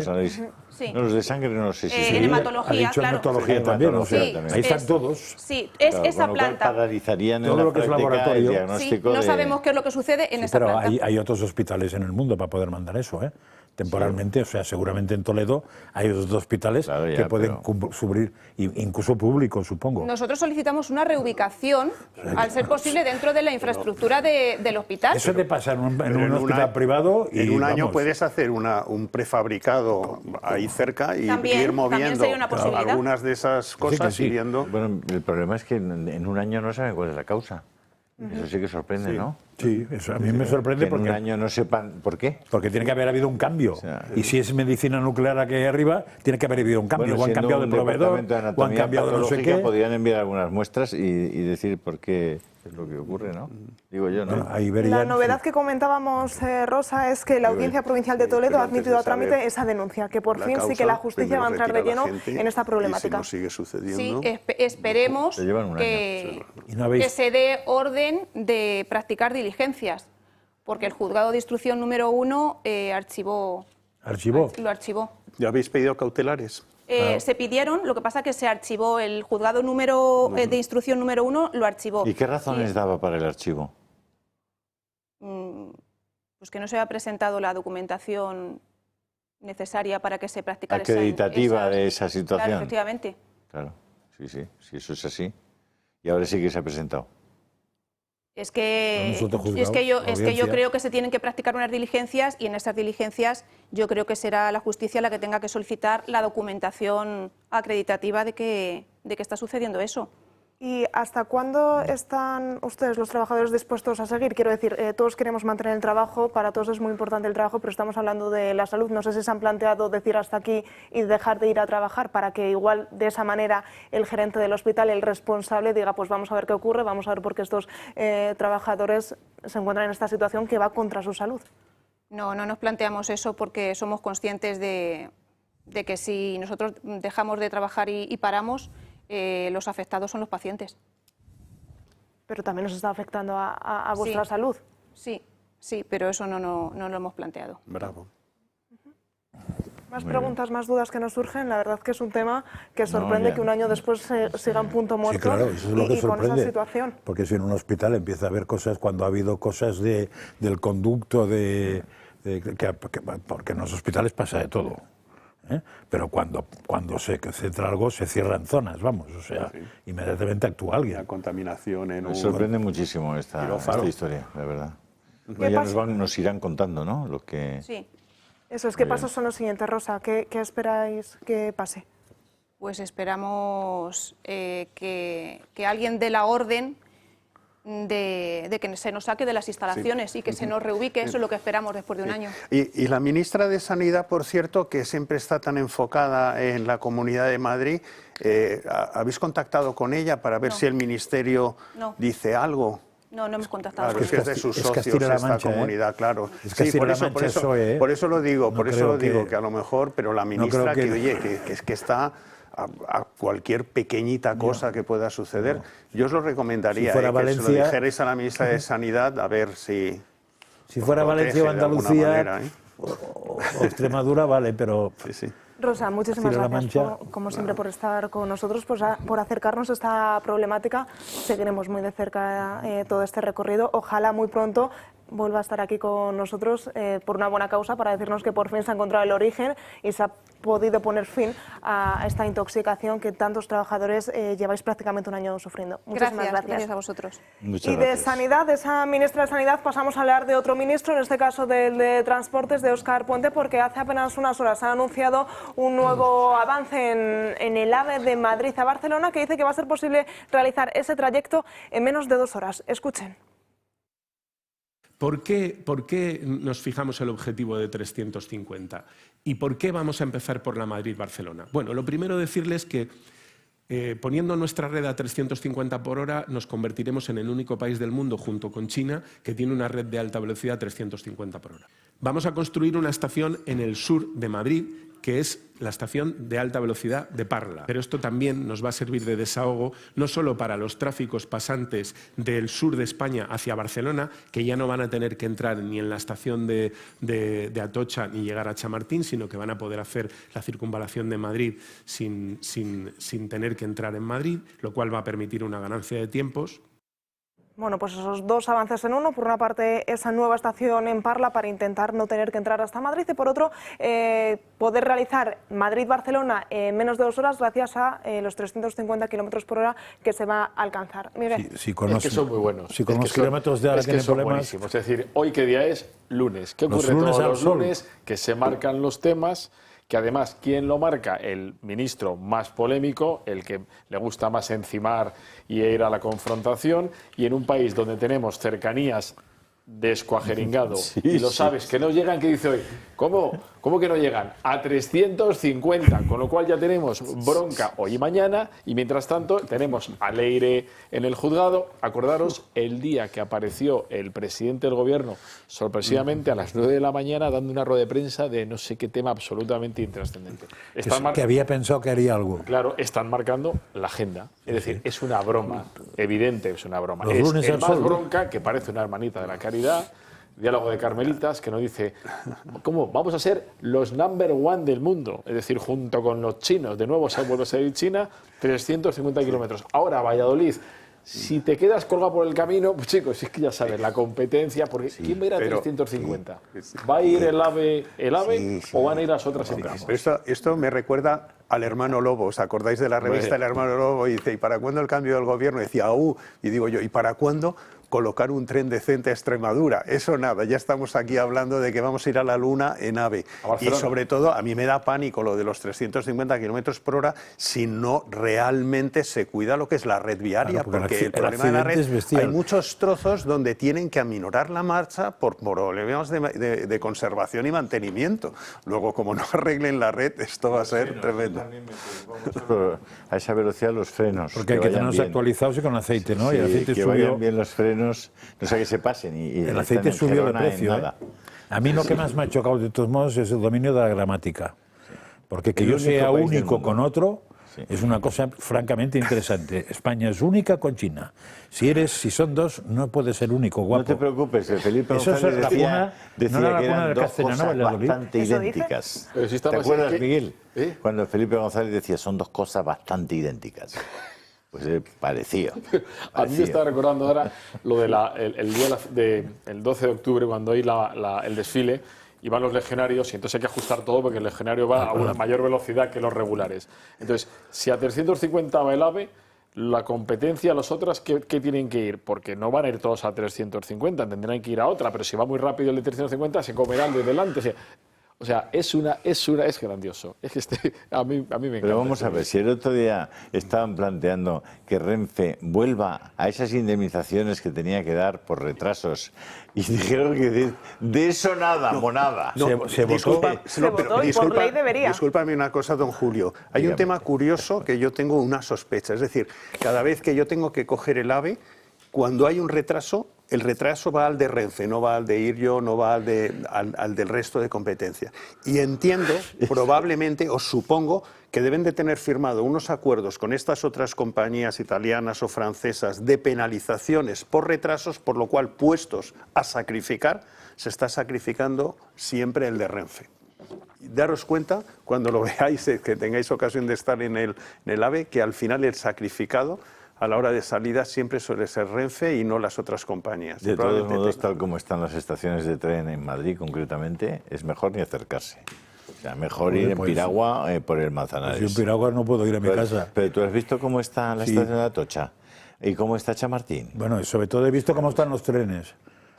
Hay algún tren que tengo que hacer así y no yo solo, sino que me ayuda gente. Sois unos pijos que habláis de Chamartín y de Atocha. Casi no hay ningún tren en que funcione en la televisión que hay dentro para explicar dónde vas, dónde dejas ir. Casi no hay ninguno que funcione.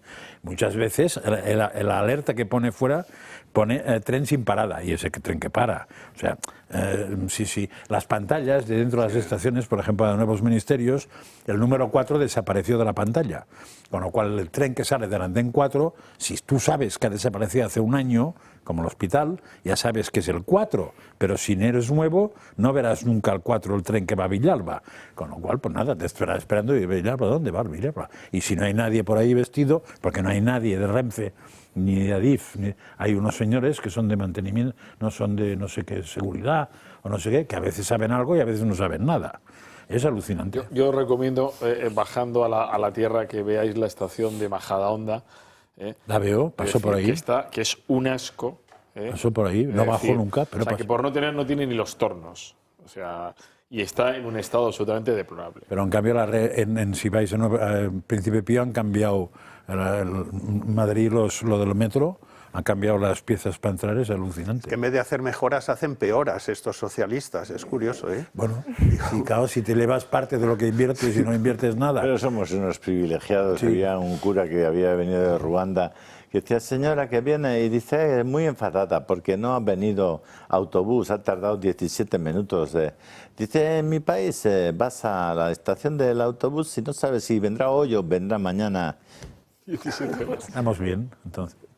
Pronto puede que estemos en esa situación. Lo adelantaba Miguel, introducía su nombre de Leire Díez, y es que hoy Leire Díez junto con Javier Pérez Dolcet estaban citados a las 11:30 para declarar dentro de esa ya conocida como trama de las cloacas del Partido Socialista. Vamos a hacer un resumen de por qué hoy están citados en esos juzgados de Plaza de Castella. Hoy Leire Díaz, la fontanera del PSOE, y el empresario Javier Pérez Dolcet declaran ante el juez por su presunta participación en una trama destinada a interferir y presionar a la UCO y a fiscales de anticorrupción. Una comparecencia clave en un caso que apunta a posibles maniobras para influir en investigaciones sensibles que afectan a políticos y empresarios del entorno del poder. La investigación parte de la acusación de que ambos habrían estado implicados en supuestas maniobras orientadas a obtener información comprometida de mandos de la Unidad Central Operativa de la Guardia Civil y de fiscales de la Fiscalía Anticorrupción. Según el auto del Juzgado de Instrucción número 9 de Madrid, se atribuyen posibles delitos de cohecho y tráfico de influencias y se indica que el objetivo habría sido anular o malbaratar investigaciones que afectan a políticos y empresarios. La comparecencia de Díaz se produce tras trascender un audio en el que ella afirmaba ser la persona que ha puesto el PSOE para ver qué había detrás de todo esto y ser la mano derecha del entonces secretario de organización del PSOE, Santos Cerdán. En esta grabación aparece también Pérez Dolcet, quien mencionaba supuestas instrucciones del presidente del gobierno para limpiar sin límite a policías o fiscales que, según él, manipulaban investigaciones. La causa investiga, entre otros hechos, reuniones de Díaz y Pérez Dolcet con el empresario huido Alejandro Hamlin para obtener datos del mando de la UCO y encuentros con el guardia civil Rubén Villalba, investigado en otro caso relacionado. Este proceso deja algo claro: lo que está en juego no es solo la responsabilidad de los investigados, sino la confianza en las instituciones encargadas de proteger el Estado de Derecho. Tanto Mauro. ¿Y quién ha hablado sobre esta cita judicial? Pues no es otro que el ministro Óscar Puente, que tan pronto está anunciando ese AVE de menos de 2 horas Madrid-Barcelona, como hace una crítica judicial. Ni expectación ni preocupación, entre otras cosas porque, mire, este folletín pues lo he seguido poco, no me interesa nada, sinceramente, me parece bueno, pues más pintoresco que otra cosa y no creo que de ahí vaya a salir nada relevante. Bueno, pues cita clave hoy, esta mañana, el que se está llevando a cabo en los juzgados de Plaza Castilla, Marcos. Pues que me parece una sinvergonzada lo que ha dicho el ministro Puente. Es decir, si esta gente y este folletín que le llama, si era una gente que iba por libre, que hagan lo que ha propuesto Emiliano García Paje, que se querelle el Partido Socialista contra ellos. Y si no se querellan, pues por supuesto cabe intuir que estaban trabajando para el Partido Socialista, pero que el trabajo que estaban haciendo era de extorsión y era un trabajo que es, o sea, que estos tienen que ir a la cárcel, es que van a acabar yendo a la cárcel. Y además, entre otras cosas, yo creo que existe riesgo de fuga, que algunos de ellos, Dolcet y tal, son gente que tiene cierto patrimonio y que podría tener contactos fuera. Luego dices, esto es un escándalo. Que les pillen en estos momentos con el carrito del helado, tratando de extorsionar a fiscales, a la Guardia Civil y tal, y que, oye, que miren para otro lado y digan que esto es una tontería y es un bulo y es fango. No, o sea, esto es de verdad, es impresentable.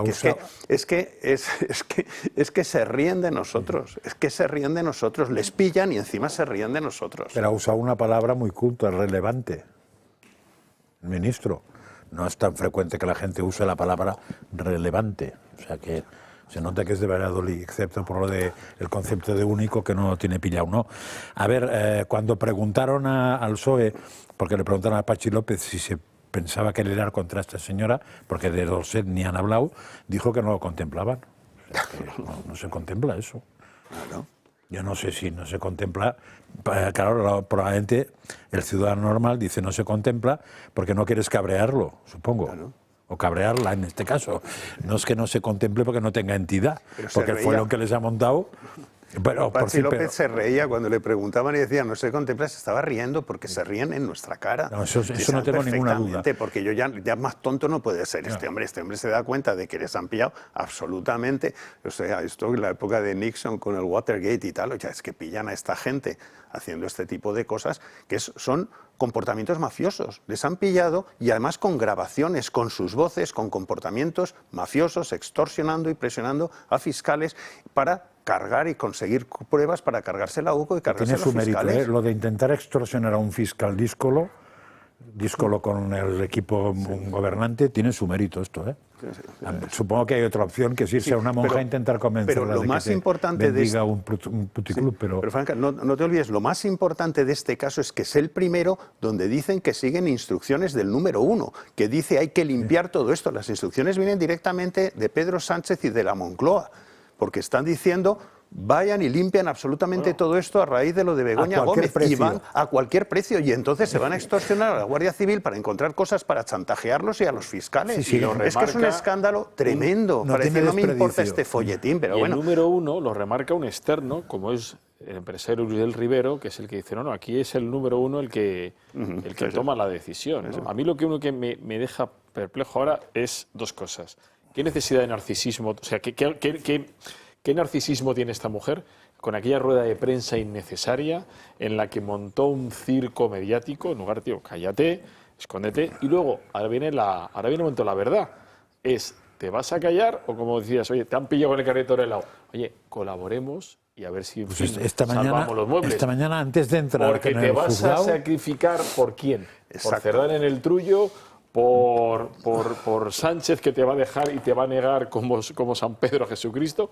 Chico, yo no sé cómo ha ido, pero antes de entrar en el juzgado negaba todo. Claro. Es más, no conocía a Zapatero de nada. Pero es que no conocía... No, a Zapatero también. No conocía... A mí me ha chocado, digo, ¿Zapatero? Sí. Le han preguntado y he dicho que no lo conocía. Que había coincidido en algún mitin. No conocía a Sánchez. Solo había coincidido en algún mitin. Pues no conocía a Begoña. Solo había coincidido una vez en un mitin. Mañana detallaremos todo lo que está dando de sí esa declaración en el Juzgado de Castilla, pero ahora es tiempo de hablar de Comunidad Solar, porque hoy tenemos con nosotros a Ignacio Martí, responsable de alianzas estratégicas de Comunidad Solar. Ignacio forma parte del equipo que está revolucionando la forma en que accedemos a la energía solar en España. Hoy viene a darnos algunos consejos y hábitos para poder ahorrar energía. ¿Qué podemos hacer para ahorrar energía, Ignacio? Muy buenas tardes. Hola, muy buenas tardes. Lo que tenemos que hacer para ahorrar energía a corto plazo, más que el cómo, es cuándo. Aquí lo más importante es intentar consumir los electrodomésticos y toda la energía posible en las horas donde el precio de la energía es más barata. Y esas horas son a partir de las 10 de la mañana hasta las 7 o 8 de la tarde. En esa franja, consumir todo lo que podamos consumir en el domicilio y en la empresa, esto puede suponer un 20% en el ahorro de la factura de la luz y cuenta mucho más que otros hábitos como puede ser cerrar las persianas antes del anochecer o cambiar las bombillas LED. Todo esto importa, pero lo que más importa de todo es consumir en las horas valle donde el precio de la energía es mucho más barato. O sea que la clave está en cuándo consumimos y no tanto en el cómo, pero ¿qué pasa si toda la energía de mi casa, por ejemplo, depende de la electricidad? Pues si toda la energía depende de la electricidad, aquí hay que buscar otros métodos más a largo plazo, como pueden ser baterías domésticas que están enchufadas a la red o consumir también productos alternativos como puede ser autoconsumo remoto. Este tipo de soluciones necesita una inversión, pero se puede rentabilizar a los 8, 9 o 10 años como el autoconsumo remoto, en los que consumiendo de media, más o menos una familia media que tiene 70 euros en la factura de la luz, puede comprar 4 placas aproximadamente que le pueden proporcionar energía en los próximos 40 años. Esa amortización, como decía, a los 7, 8, 9 o a veces a los 10 años, pero hasta los 40 años, una familia media con este consumo puede ahorrar hasta unos 12.000 o 13.000 euros en esos 40 años. Y las baterías también lo que hacen es justamente eso, ¿no? Intentar cargar toda la energía posible en las horas valle, en el precio más barato de la energía, y en las horas más caras lo que hace es liberar esa energía para que lo podamos consumir. Y así también podemos vivir tranquilamente sin tener que estar constantemente pensando cuándo consumo la energía, cuándo pongo una lavadora o cuándo enchufo la calefacción sin tener que pasar frío en casa, ¿no? Eso es, Ignacio. Y si alguien que nos escucha, nos está viendo, quiere más información o quiere contratar este servicio, ¿qué debe hacer? De dos maneras. Una es entrando en la página web muy fácil de recordar, comunidadsolar.es, y ahí podrán ver todos los productos autoconsumo remoto, baterías para sus domicilios y sus negocios, y pueden hacer un estudio totalmente gratuito con una calculadora, metiendo las últimas facturas o el número de CUPs, y le hacemos un presupuesto totalmente sin compromiso y poder saber también cuál es el consumo, las placas que necesitan, etcétera. La otra manera es llamando al 980 28 12, y aunque estén fuera del horario de atención atención al cliente, nosotros tenemos traqueada esta llamada y le llamaremos de vuelta sin ningún tipo de compromiso y le asesoraremos en todo lo que podamos. Pues toda esa información es en 980 28 12 o en esa página web en www.comunidadsolar.es. Ignacio, muchísimas gracias por todos los consejos y por toda la información que nos has aportado.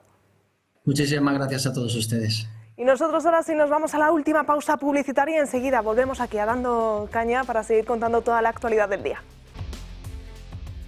2:25 de la tarde, seguimos aquí en directo y nos vamos hasta Badajoz porque van a escuchar, comienza ahora mismo esa rueda de prensa de Santiago Abascal desde Badajoz, desde la Plaza de los Reyes Católicos. Le escuchamos.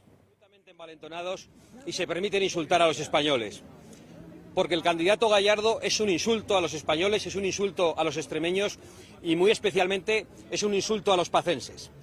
El candidato Gallardo es un insulto porque colocar como candidato a un tipo que ha creado un puesto de trabajo falso para el hermanísimo de Pedro Sánchez y que eso se tenga que pagar con los impuestos de los extremeños que sí los pagan en España, no como el hermano de Pedro Sánchez.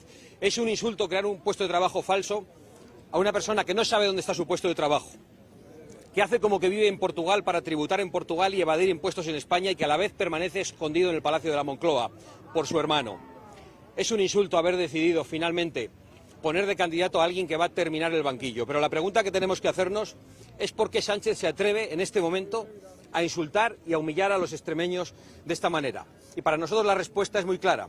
A Sánchez no le importa perder con Gallardo, porque Sánchez espera ganar y aplicar las políticas socialistas con otra política tapada en estos momentos. Y la tapada de Pedro Sánchez se llama María Guardiola, que es la encargada de hacer avanzar la agenda socialista en Extremadura. María Guardiola es la portavoz de las políticas socialistas. María Guardiola es la portavoz de la demonización de Vox, que llevó a perder las elecciones del 23 de julio, las elecciones generales en España. María Guardiola es la portavoz de la invasión migratoria, es la portavoz del terrorismo climático y de la Agenda 2030, al igual que Sánchez, y es la portavoz de las políticas de género y del feminismo extremo. Y por lo tanto, no hay alternativa más que la de Vox. Lo dramático es que el Partido Socialista y el Partido Popular ofrezcan únicamente este menú envenenado a los extremeños, donde se les dice que tienen la opción de votar a la mafia de Pedrone o de votar la agenda socialista de María Guardiola. Y nosotros decimos que ni Guardiola ni Gallardo. El sentido común de Vox es lo que se va a abrir paso durante toda esta campaña, dando una extraordinaria sorpresa en las urnas. Les agradezco su atención y me pongo a su disposición para contestar a las preguntas. Santiago, me gustaría que hiciese una valoración de las elecciones que se celebraron ayer en Chile, la primera vuelta, en las que José Antonio Cast se llevó a escasos un porcentaje bastante pequeño de ser el nuevo gobernador, y a la segunda vuelta es el principal favorito. ¿Qué le parece que un aliado de Vox vaya a ser probablemente el nuevo presidente de Chile? ¿Y cree que esa ola patriótica también está por llegar en España? Pues yo creo que la inminente victoria de nuestro amigo y aliado José Antonio Cast en las elecciones de Chile es una noticia extraordinaria, que va a empezar a cambiar poco a poco la cara del continente hispanoamericano. Ya ha ocurrido en Argentina, también en Norteamérica ha habido un gran vuelco y estoy convencido de que muy pronto esto ocurrirá también en Colombia y en otros lugares de Hispanoamérica, que se sumarán a la gran reacción de los patriotas en Europa, en Norteamérica y en todo el mundo. Creo que es una excelente noticia y esperamos muy pronto contribuir también desde España y muy cerca de aquí, desde Portugal, a ese cambio histórico. Esta tarde se presentan las listas a la Asamblea.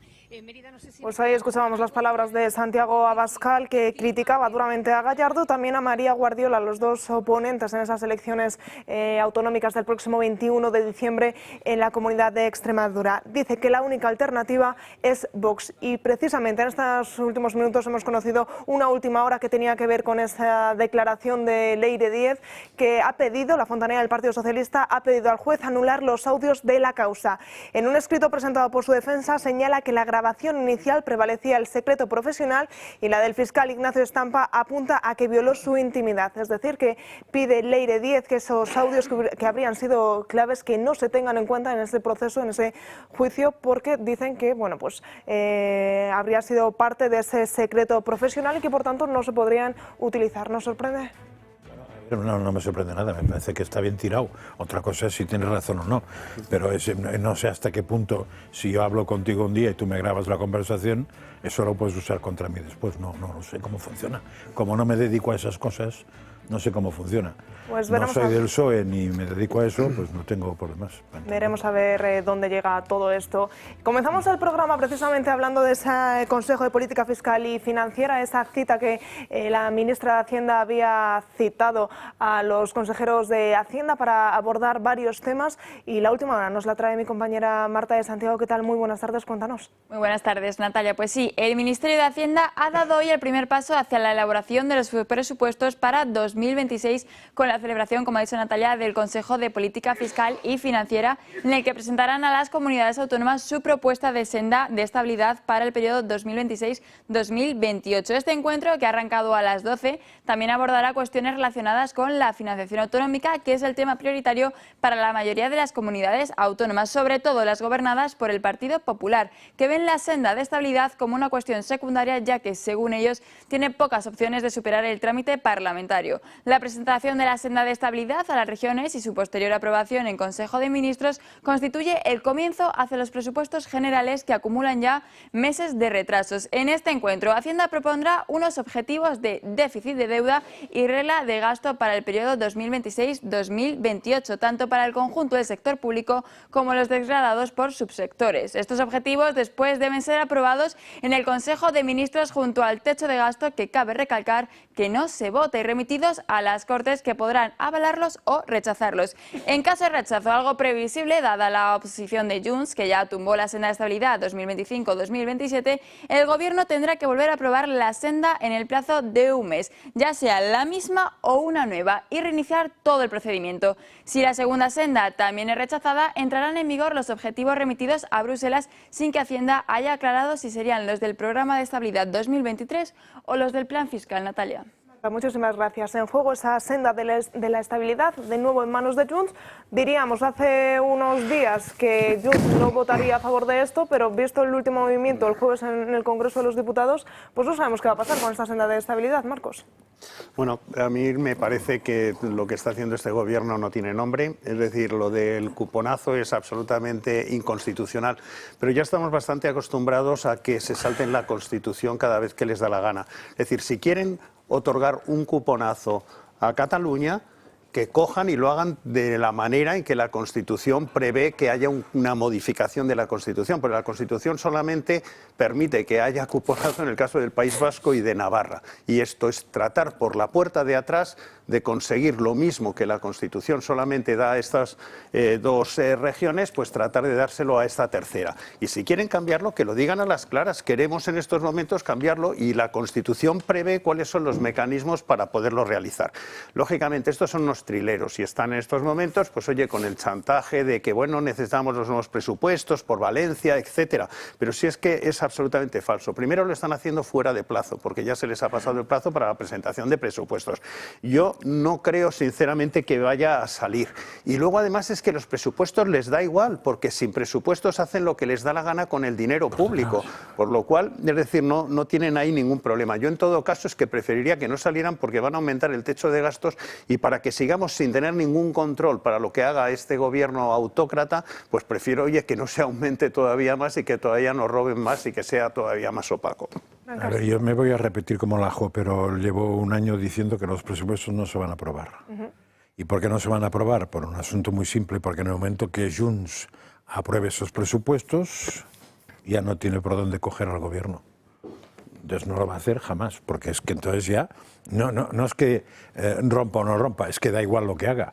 De la misma manera que siempre he dicho que la amnistía final no la va a tener Puigdemont, porque en el momento que la tenga, ya el gobierno, a Junts ya le importa un pito lo que le pasa al PSOE, porque ya ha conseguido lo máximo. O sea, esa batalla, ahí todo el mundo se guarda un as y Junts se guarda el as de los presupuestos, porque es la manera de tener al gobierno forzándole a cosas, no dándole, porque los presupuestos supondría que Pedro Sánchez viviría tranquilo hasta el 27 sin ningún tipo de problema, simplemente con no sacar una ley, y anda que en España no sobran leyes. Madre mía. Yo creo que con el peligro que tiene este gobierno, casi, y fíjate que es una cosa paradójica, casi mejor que no haya presupuestos, porque eso significa que si hay presupuestos vuelven a disparar el techo de gasto, ¿no? Con lo cual, así llevan no sé cuánto tiempo, van a hacer al final lo que quieran, lo que hay que conseguir por lo menos es que el resto no participen en este melodrama, ¿no? Lo que iría bien es que no gastaran más de lo que se presupuestó en su momento, y eso no lo hacen. Pero evidentemente van a subir el techo de gasto, por lo tanto, oiga, mejor que no haya presupuestos, a que tengas todavía, nos vuelvas a endeudar muchísimo más. Sí, por eso. Pues abrimos página internacional y lo hacemos como siempre con mi compañero Sandro Meco.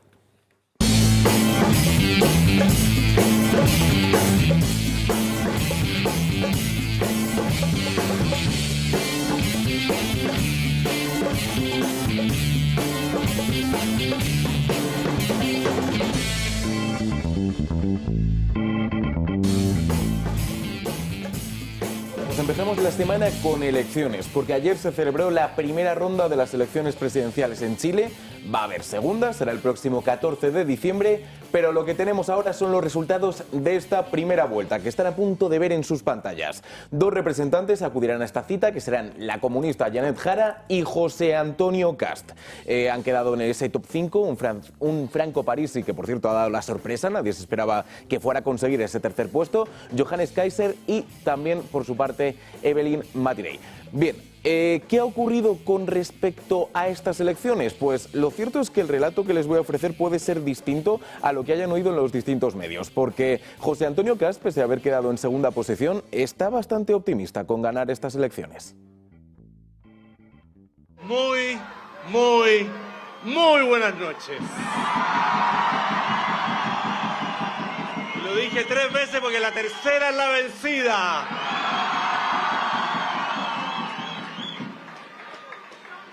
No saben la emoción que uno puede sentir. Gracias. Muchas gracias. ¿Y a qué se debe este optimismo? Pues que sí, Jara ha ganado las elecciones, pero con un 26,8%, o lo que es lo mismo, el peor dato de la izquierda en Chile en 67 años. Esto a Jara no le da para ganar en las siguientes elecciones. ¿Qué necesita? Apoyos. Y por eso quizá esta parte del mensaje que dio ayer es de lo más interesante. Vengo mirando, por cierto, las propuestas de los otros candidatos. Y quiero contarles ahora que valoro profundamente la propuesta de la devolución del IVA de los medicamentos que está en el programa de Franco Parisi. Quiero contarles que además valoro las esquinas deportivas que están en el programa de Harold Mine-Nichols. Por cierto, en el caso de Evelyn, ¿cómo no vamos a valorar la reducción de los tiempos de espera oncológica? Y lo tomaremos. Sí, ha estado diciendo que va a realizar todas esas medidas, quizá esperando que esta gente le apoye. Pues no le está saliendo nada bien, porque Evelyn ya ha dicho que va a apoyar a Cast. Kaiser, por supuesto, ha dicho lo mismo. Y nos queda Parisi, que es quizá su única esperanza. Bien, pues Parisi ha dicho esto. Sí, yo no ando firmando un cheque en blanco a nadie. Eso es una falta de respeto. Eso es una falta de respeto. Les tengo una mala noticia al candidato Cast y a la candidata Jara. Gánense los votos. Así que nada, se lo ganarán el próximo 14 de diciembre. No me recuerdo mal, la anterior elección en Chile, la primera vuelta la ganó Cast. Correcto. Y la segunda vuelta fue el PP de allí, que le dio la victoria al señor de la izquierda. Eso es. Parece ser que esta vez no van a cometer este error. Y porque según han quedado decían, quintos. Porque han quedado quintos. Sí. Bueno, pues fíjate, porque no había sexto ya. Han pagado su precio. Claro, porque parece ser que, diríamos, Cast, habiendo quedado segundo, cosa que la otra vez quedó primero, el resto se ha dado cuenta de que el presidente que había es mucho peor que Cast, y esta señora puede ser horriblemente peor que el presidente que había y que Cast. O que el presidente que había igual pues, podrían empatar. Con lo cual no meterán la pata. Pero para mí es la primera vez que ya vi cómo el PP de ahí, que no sé cómo se llama, jugaba a una banda que era totalmente absurda, cosa que después ha ocurrido en la Unión Europea. No nos olvidemos que pasó lo mismo, ¿eh? O sea, en la Unión Europea es el PP el que le da, con la diferencia de que ahí toma la mano del PSOE. Pero podía haber hecho perfectamente con los otros gobiernos y tendríamos una Europa que no tendría nada que ver con lo que tenemos ahora. Hay dos datos además muy importantes, ¿eh? El 70% del voto, en Chile que el voto es obligatorio, 70% del voto ha ido para la derecha, no ha ido para la izquierda. Con lo cual el aislamiento que tiene Jara es importante, que lo que se está planteando, ojo al dato, como diría García, es renunciar al Partido Comunista, su afiliación al Partido Comunista, como un elemento de centrismo. Pero es que hay otro dato mucho más demoledor. Tanto el Congreso como el Senado, la mayoría absoluta no está ya en la izquierda. Y esto no había ocurrido desde la época de Bachelet, de hace 20 años. Es decir, que un posible presidente tenga el Parlamento a favor. O sea, 70% no están ni con Boric, ni con Jara, ni con toda esta amalgama. Y luego mayoría absoluta en las dos cámaras. Del entramado de la derecha, no solo obviamente de Cas, porque es complicado también entender socialcristianos, Cas y los liberales, en fin, es complicado. Lo que está claro es eso, y que además durante la propia campaña los distintos candidatos ya habían dejado claro de forma bastante evidente que si no llegaban a esa cita final, que el camino era Cast y que por quien había que apostar era Cast. Él lo decía, es la tercera vez que intenta llegar a esa presidencia de Chile. Y yo creo, al menos por las sensaciones, que luego al final pues son elecciones, estabais hablando antes de encuestas y demás, todo puede pasar en unas elecciones, pero sí que parece que ahora mismo la sensación es que Cast puede haber perdido esta batalla, pero que va a arrasar en la guerra. Hombre, es que en las anteriores la sensación era al revés. Sí, justo. La sensación es que iba a ganar seguro, vamos, habiendo ganado la primera ronda iba a ganar, que además frente al tío que competía, o sea que, bueno, lo único que le faltaba, no sé, es estar imputado como tenemos aquí al de Extremadura. Por cierto, Boric no se presenta a estas elecciones porque ya en junio de 2022 el Tribunal Constitucional dijo que no se podía presentar a ninguna reelección y es por eso que, pese a que haya tenido únicamente una legislatura, no vemos a Boric en las elecciones. Un Boric, por cierto, que ha deseado suerte a los dos candidatos, pero sospecho que desea más suerte a uno que a otro. Pues una guerra electoral que tendrá lugar el próximo 14 de diciembre. Estaremos muy pendientes a esa segunda vuelta, a esa segunda votación. También muy pendientes estaremos de la cita que tenemos hoy por la noche a partir de las 9:26 con Dos Continentes, con Sandro Meco, para hablar de esto y de muchos más temas. Muchísimas gracias, Sandro. Muchísimas gracias. Y justo después de este programa que no nos podemos perder, a las 10 de la noche tenemos otra cita para no moverse del sofá con el título Lo que nos ocultaron. Vean. La izquierda considera que ese régimen es suyo. Bueno, el Partido Socialista y los separatistas catalanes se pusieron, por así decir, en pie de guerra al perder las elecciones de 1933, textualmente. El triunfo del movimiento descansará en la extensión que alcance y en la violencia con que se produzca. La violencia. El PSOE está preparando la guerra civil y dicen, esto es intolerable, los fascistas están gobernando y empieza la revuelta. Lo que nos ocultaron esta noche a partir de las 10 y Marcos tiene mucho que contarnos y ¿por qué no nos lo podemos perder? Bueno, resulta que cuando yo era joven, que se estudiaba formación del espíritu nacional, en la época del franquismo, pues no te comentaban muchas cosas de la guerra civil, porque de hecho yo creo que el franquismo trató de echar un tupido velo sobre toda esa parte, esa página tan horrorosa de nuestra historia, y lo que pretendía era simplemente, oye, que los españoles miraran hacia el futuro juntos, unidos, y no acrecentar lo que podrían ser resentimientos y odios derivados de esa guerra civil. Ese silencio que se produce pues es aprovechado por la izquierda para contar un relato absolutamente falso.